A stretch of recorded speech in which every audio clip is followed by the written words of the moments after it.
Assalamualaikum warahmatullahi wabarakatuh. Perkenalkan, nama saya Alfifa Indriati dari kelas Psikologi C. Di sini saya akan menjelaskan tentang teori medan dari Kurt Lewin. Nah, siapa sih Kurt Lewin itu?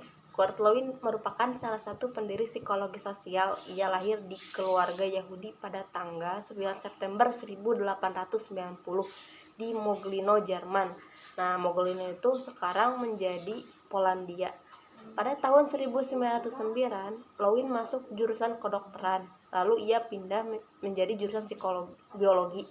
Nah, setelah itu Lewin bertugas menjadi tentara Jerman pada Perang Dunia Pertama. Saat menjadi instruktur dan asisten penelitian lembaga psikologi, penelitian Lewin ini berada di ranah psikologi behaviorisme dan berubah menjadi psikologi gestalt. Nah, jadi teori medan ini tuh diadopsi dari teori medan fisika karena Lewin ini menyukai matematika. Jadi ada struktur kepribadian dari Kurt Lewin. Nah, ini tuh gambar ini tuh disebut topologi atau ruang hidup. Kan tadi si teori medan ini tuh diadopsi dari teori medan fisika. Jadi kan Lewin ini menyukai matematika. Nah, ini ada rumus-rumusnya nih teman-teman. Jadi di ruang hidup ini tuh atau topologi itu apa sih, berisi apa gitu?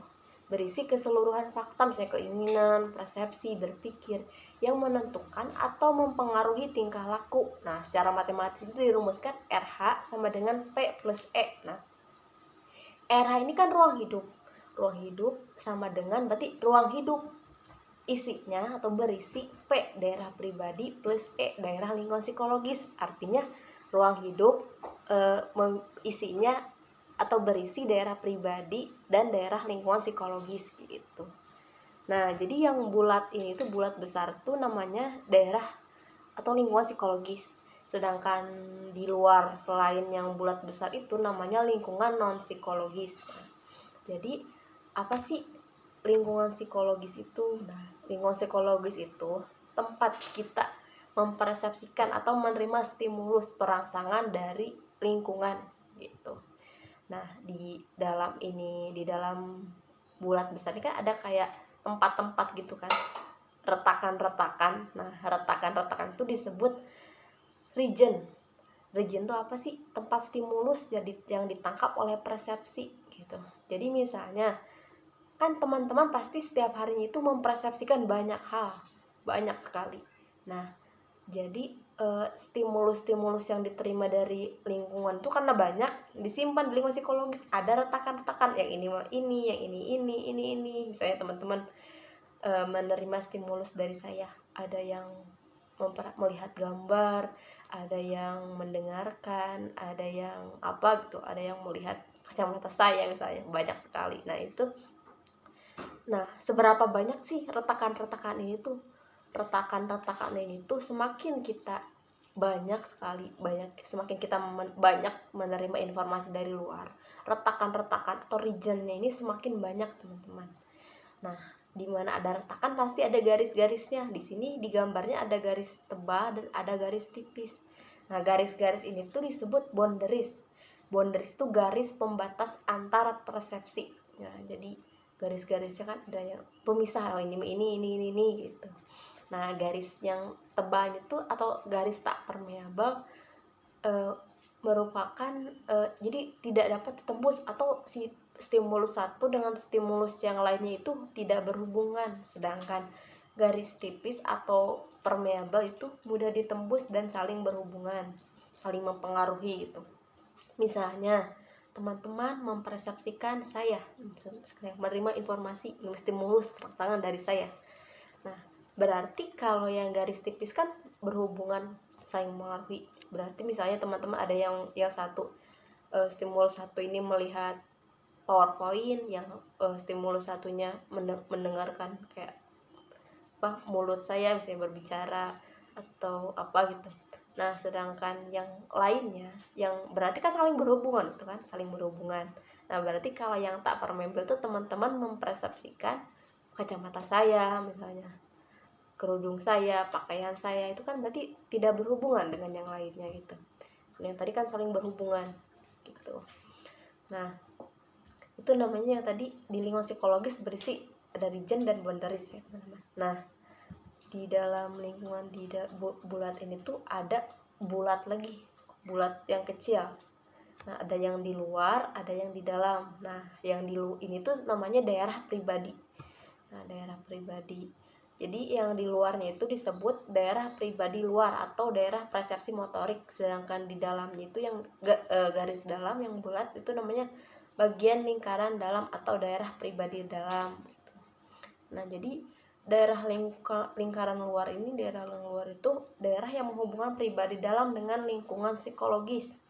Sedangkan pribadi dalamnya ini daerah yang dalam, yang lingkaran dalam itu berisi berpikir, perasaan, kebutuhan, pokoknya berisi aspek-aspek motivasional.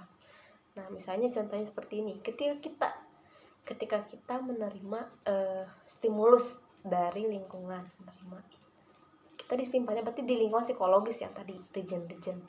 Nah, gimana caranya kita berpikirnya berarti dimasukkan ke lingkaran dalam melalui lewat itu bagian lingkaran luar masuk. Nah, setelah kita menerima stimulus, kita ini berpikir gitu, wah gini. Nah, kalau yang si daerah lingkaran luar itu kan motorik ya, berarti gerakan. Berarti kalau kita ingin menggerakkan, kita kan tadi menerima stimulus dari luar, terus berpikir kalau ingin digerakkan, dikeluarkan, berarti melalui daerah pribadi luar, seperti itu teman-teman. Nah, sedangkan yang kecil-kecilnya, yang kecil di dalam pribadi dalam, ada yang kecil-kecil, bulat kecil-kecil itu namanya sel. Kan sel itu kayak kecil-kecil kayak ini. Nah, ini tuh dalamnya ada keinginan, ada kebutuhan, ada apa ya? Ada berpikir gitu, banyak gitu. Seperti itu. Sedangkan yang di luar ini, kan ini namanya udah ya tadi, lingkungan psikologis yang mulai besar. Sedangkan di luarnya itu namanya lingkungan non psikologis. Nah, apa sih lingkungan non psikologis itu? Nah, lingkungan psikologis non psikologis itu apa saja yang ada tetapi tidak menjadi stimulus dan tidak menyentuh daerah psikologis seseorang. Jadi apapun yang ada, misalnya ini, teman-teman, kalau lingkungan non psikologis, teman-teman menerima stimulus dari lingkungan. Nah, misalnya teman-teman kan mempersepsikan saya nih, berarti kan selain teman-teman melihat video saya ini, teman-teman di sekitar teman-teman itu banyak sekali apapun gitu. Tapi teman-teman tidak sadar, teman-teman hanya fokus pada saya, fokus mempersepsikan saya dan menerima stimulus dari saya. Kan di luarnya banyak sekali, misalnya teman-teman sambil menonton video saya, ada motor lewat, ada orang lewat, tapi teman-teman tidak sadar gitu. Jadi tidak menyentuh daerah lingkungan psikologis teman-teman. Seperti itu. Jadi baik, selanjutnya ada dinamika kepribadian. Yang pertama itu ada energi, tegangan, dan kebutuhan. Nah, jadi seperti ini. Setiap manusia itu pasti memiliki kebutuhan. Misalnya kebutuhan fisiologis seperti makan, tidur. Nah, ketika kebutuhannya makanan. Nah, berarti ketika kebutuhan itu tidak tercukupi, kebutuhan makan kita tidak tercukupi, menjadi lapar. Nah, berarti muncullah tegangannya lapar, kebutuhannya makan. Nah, untuk menyeimbangkan kembali kita ini pasti butuh energi. Nah, tadi kan kebutuhannya makanan, tegangannya lapar, berarti untuk menyeimbangkan kembali butuh energi untuk mencari makanan, untuk mengambil makanan misalnya. Terus contoh lain, kebutuhannya tidur, berarti ketika kebutuhan itu tidak tercukupi, muncullah tegangan, ngantuk. Nah, untuk menyeimbangkan kembali butuh energi. Nah, energinya itu berarti kalau tidur mencari tempat tidur misalnya, seperti itu. Sedangkan yang kedua ada tindakan. Tindakan ini terbagi menjadi 3. Yang pertama valensi, vektor, dan lokomosi. Apa sih valensi itu? Valensi merupakan nilai region. Nilainya kan ada yang positif, ada yang negatif. Jadi stimulus yang kita terima dari lingkungan itu nilainya ada yang positif, ada yang negatif gitu. Nah, kalau vektor itu kekuatannya yang digerakkan sesuai valensi. misalnya. Kalau yang tadi valensi positif, valensi negatif apa contohnya? Valensi positif misalnya, negatif dulu. Negatif misalnya misalnya saya pergi ke kampus, saya ingat, tiba-tiba teringat gitu, kunci kosan saya di mana ya gitu kan, itu menjadi muncul tegangan. Kalau negatif, region negatif itu region yang mendekati tegangan. Kalau positif itu menjauhi. Saya tiba-tiba berpikir kunci kosan saya di mana gitu, itu muncul tegangan, berarti negatif. Sedangkan yang region positif berarti ketika saya ingat gitu, kunci kosan saya ini tidak ada di saku saya, mungkin di tas, nanti cari saja gitu, atau kayak nilai-nilai yang positif. Berarti kalau vektornya ini kekuatan yang digerakkan. Kalau negatif yang tadi kunci misalnya, kuncinya tiba-tiba hilang gitu, panik, jadi panik, mana ini kuncinya gitu, tiba-tiba teringat. Berarti kekuatannya itu yang digerakkan tuh mencari-cari gitu, misalnya cari-cari gimana. Tapi kalau positif mengalihkan, misalnya mencari, melihat yang lain atau apa gitu. Kalau yang tadi, kalau negatif sih kayak lapar misalnya nih, negatif lapar, berarti si vektornya itu biar menyeimbangkannya kembali, saya malah udah tahu lapar misalnya malah tidur gitu. Kalau harusnya kan kalau nilai regionnya itu, kekuatannya itu positif, kalau lapar muncul lapar berarti makan, mencari makanan gitu. Nah, yang ketiga ini ada lokomosi. Lokomosi ini perubahan fokus persepsi. Nah, ini tuh yang tadi nilai region. Nilai region ini berarti untuk menyeimbangkan kembali tegangan itu, berarti kita caranya gimana? Pindah lokomosi. Berarti disebut lokomosi. Yang tadi kunci negatif, wah mana kunci saya gitu, kunci kosan saya ini di mana? Apakah panik tuh? Nah, cara menyeimbangkannya kembali bagaimana? Pindah regionnya, berarti ada perpindahan region. Awalnya fokusnya ke kunci hilang di mana, panik, berarti kalau diubah ke nilai region yang positif, mungkin kuncinya dari saku saya misalnya, atau mungkin kuncinya ada di tas atau gitu. Jadi ya udah, mengalihkan dulu ke yang lain gitu. Saya lagi kuliah tiba-tiba panik gitu, lagi kelas ada dosen, caranya itu fokus dulu lah, nanti dicari lagi gitu, fokus dulu ke yang dosen jelaskan misalnya. Kan perpindahan ini tuh apa gitu, tujuannya yang tadi, tujuannya untuk menyeimbangkan kembali gitu. Nah, sedangkan yang selanjutnya itu yang ketiga ada event. Nah, event ini tuh Lewin mengumpamakan dinamika jiwa dalam bentuk gerakan atau aksi perilaku yang ada di daerah lingkungan hidup dan lingkungan psikologis dalam bentuk peristiwa atau event. Nah, kan kita ini menerima stimulus, dimasukkan ke dalam lingkungan psikologis, terus dimasukkan ke dalam lingkungan daerah pribadi dalam, keluarga melalui pribadi luar gitu. Kayak aksi itu, peristiwa itu disebut event namanya, teman-teman. Tuh. Nah, terus yang selanjutnya ada konflik. Konflik ini tuh ada dibagi menjadi 3. Ada konflik tipe 1, tipe 2, dan tipe 3. Nah, jadi konflik tipe 1 itu dibagi lagi menjadi 3. Yang pertama ada mendekat-mendekat, mendekat-menjauh, dan mendekat-menjauh. Maksudnya mendekat-mendekat, menjauh-menjauh, dan mendekat-menjauh. Nah, kalau mendekat-mendekat itu seorang individu dihadapkan pada 2 pilihan yang sama-sama disenangi. Misalnya saya dikasih pilihan nih, Pipa, kamu pilih masuk Unpad atau masuk UI atau UGM. Wah, itu saya sama-sama gitu, saya dua-duanya saya senang gitu, dua-duanya. Atau Pipa, kamu mau makan sate atau bakso. Wah, itu kayak bingung gitu, dua-duanya itu pilihannya itu sama-sama saya senangi. Itu merupakan contoh dari konflik tipe 1, mendekat-mendekat. Sedangkan yang kedua, menjauh-menjauh, seseorang dihadapkan pada 2 pilihan yang sama-sama tidak disenangi gitu. Misalnya Alfifah, kamu pilih apa ya, misalnya yang kamu pilih di apa ya, dicubit misalnya, dicubit atau di apa ya, dicubit pipinya atau tangannya, ya kan dua-duanya saya tidak suka, sakit, dua-duanya sakit, dicubit di pipi sakit, di tangan sakit gitu. Jadi pilihannya itu dua-duanya itu saya tidak senang gitu, saya tidak suka. Sedangkan yang ketiga, konflik tipe 1 mendekat menjauh, orang atau individu dihadapkan pada pilihan sekaligus mengandung unsur disenangi dan tidak disenangi. Wah, kalau ini kan, kalau tadi mendekat-mendekat, disenangi dan disenangi, menjauh-menjauh, tidak disenangi dan tidak disenangi. Kalau ini dua-duanya ini, jadi di dalam satu pilihannya itu ada kekurangan dan kelebihannya, teman-teman. Misalnya tadi ya, ada UI atau UGM. Wah, dua-duanya nih bagus nih, universitas bagus gitu.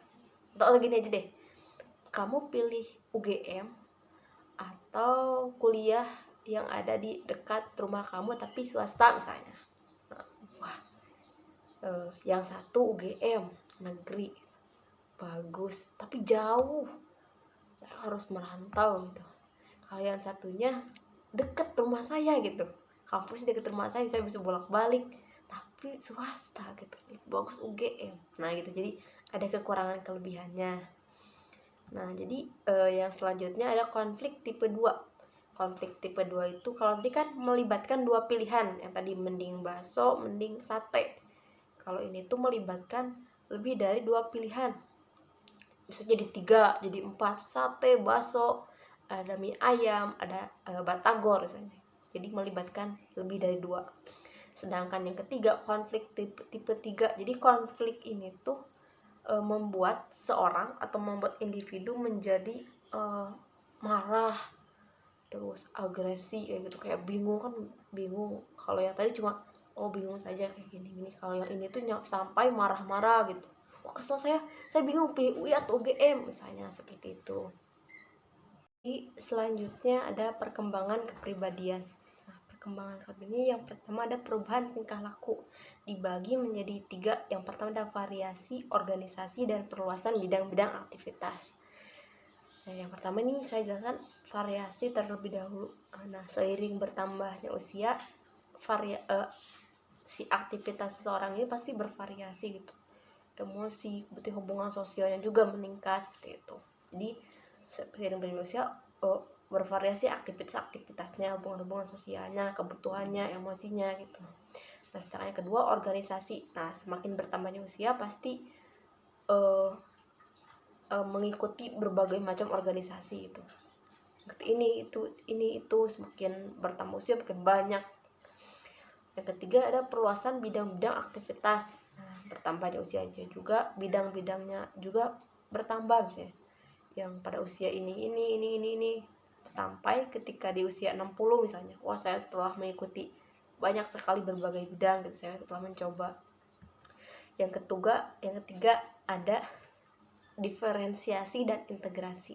Nah, jadi diferensiasi ini tuh adalah peningkatan jumlah bagian-bagian dari keseluruhan. Semakin bertambahnya usia, berarti kita ini semakin banyak stimulus yang kita ini terima dan kita simpan di lingkungan psikologis gitu. Itu pengetahuan yang juga banyak sekali semakin kita menerima, semakin kita bertambahnya usia gitu. Nah, karena berarti peningkatan tingkah lakunya, berarti meningkat variasi tingkah lakunya juga, kebiasaan bergerak semakin banyak. Nah, hal ini tuh menyebabkan tingkah lakunya ini terintegratif gitu. Pokoknya diferensiasi dan integrasi itu adalah diferensiasi itu semakin kita bertambahnya usia, stimulus yang kita terima itu dari lingkungan itu semakin banyak. Terus tingkah lakunya itu juga bervariasi. Nah, karena semakin banyak itu, karena pengetahuan apapun yang diterima itu banyak, berarti menyebabkan si tingkah lakunya ini menjadi integratif gitu. Yang ketiga ada regresi dan retrogresi. Nah, apa sih retrogresi itu kemunduran tingkah laku gitu yang pernah ia alami. Misalnya seseorang seseorang menangis misalnya, atau seseorang merasa senang, orang dewasa itu merasa senang, iya kalau merasa senang ini meloncat-loncat. Nah ternyata kalau dilihat dari sejarahnya, emang dia ini kalau saat masa kecil, di masa kecil ya kalau senang itu meloncat-loncat gitu. Sedangkan regresi itu berarti kan, kalau retrogresi itu pernah mengalami gitu, pernah mengalami di masa lalu. Sedangkan regresi ini tidak gitu, belum tentu dia mengalami hal itu. Misalnya seorang yang tadi meloncat-loncat, kan belum tentu dia meloncat saat dia senang, dia masa kecilnya dia meloncat-loncat, apa ya, emang pada saat itu aja gitu, emang dia mendapat hadiah mobil gitu, dia meloncat-loncat, padahal dia masa kecil ia tidak meloncat-loncat kalau ia senang misalnya, seperti itu.